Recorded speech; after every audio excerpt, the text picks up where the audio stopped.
যে 2 লাখ চৰকাৰী চাকৰি দিয়াৰ যিটো আমাৰ সংকল্প আছিল তাক হাতে কামে আগবঢ়োৱাৰ বাবে আমি ইতিমধ্যে ব্যৱস্থা হাতত লৈছো আৰু বাজেটতো তাত উল্লেখ কৰিছো।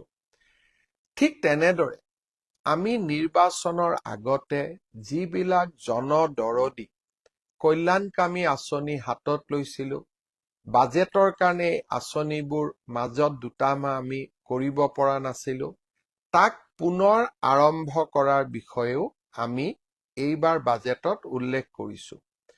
অহা 3 আগষ্টৰ পৰা আমি অৰুণোদয় আঁচনি পুনৰ আৰম্ভ কৰিম।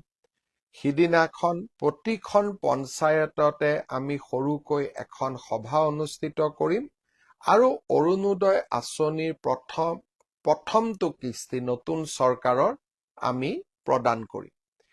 ঠিক তেনেকৈ 6 আৰু 7 আগষ্ট তাৰিখে ইতিমধ্যে আমাৰ কলেজসমূহত নামভৰ্তিৰ প্ৰক্ৰিয়া সম্পূৰ্ণ হৈছে। আমি কলেজসমূহত 6 আৰু 7 তাৰিখে নিযুত মইনা আৰু নিযুত বাবু আঁচনিৰ প্ৰপত্ৰ বিতৰণ কৰিম। এই প্ৰপত্ৰসমূহ আমাৰ ছাত্ৰ ছাত্ৰীসকলে ভাগিনসকলে পূৰণ কৰিব আৰু প্ৰপত্ৰসমূহ আমাক নিৰ্ধাৰিত সময়ত উভতাই দিব, যাতে আমি ছেপ্টেম্বৰ মাহৰ পৰা নিযুত মইনা আৰু নিযুত বাবু আঁচনি ৰাইজক বিশেষকৈ আমাৰ ভাগিনসকলক আমি নিয়মিতভাৱে যাতে দিয়াৰ প্ৰক্ৰিয়া আমি আৰম্ভ কৰিব পাৰো।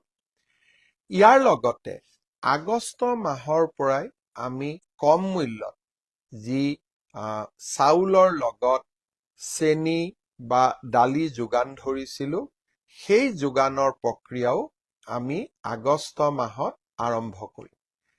ঠিক তেনেকৈ স্নাতক ডিগ্ৰী পাছ কৰাৰ পিছত এবছৰৰ বাবে আমি যি জীৱন প্ৰেৰণা আঁচনি দিয়াৰ আমি প্ৰস্তাৱ কৰিছিলো, 2 মাহমান ছাত্ৰ ছাত্ৰীসকলে পাইছিলে, বাজেট নোহোৱাৰ কাৰণে বন্ধ হৈ আছিল।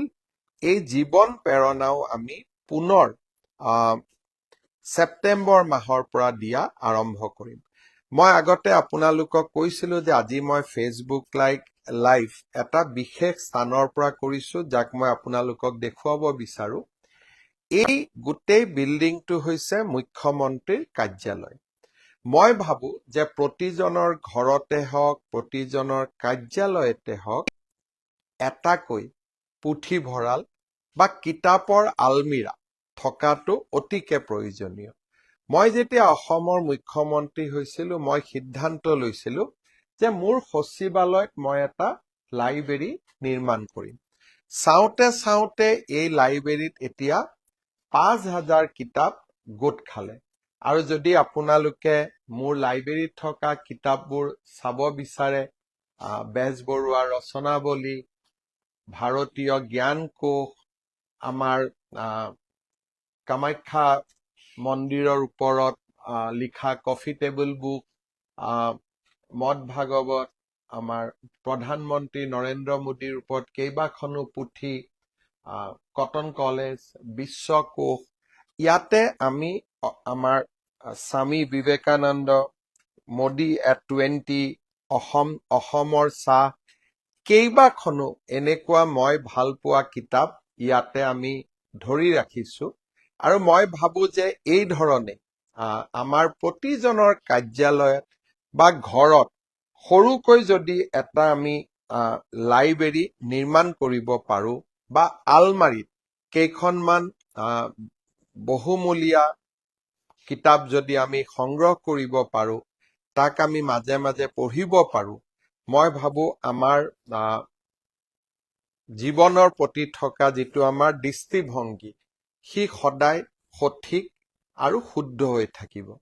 কেতিয়াবা আমি ভাবো যে আমি ইণ্টাৰনেটতো সকলো পাওঁ, ChatGPT কৰিলে সকলো পাওঁ, আমি কিতাপ কিয় পঢ়িব লাগে? মই ভাবো টেকনলজিৰ মাজতো কিতাপৰ গুৰুত্ব সদায় থাকিব, কাৰণ কিতাপে আমাক এক অদ্ভুত আনন্দ দিয়ে। কেইটামান দিন আগতে অসমত আমি কিতাপৰ বৰ্ষও পালন কৰিছিলোঁ।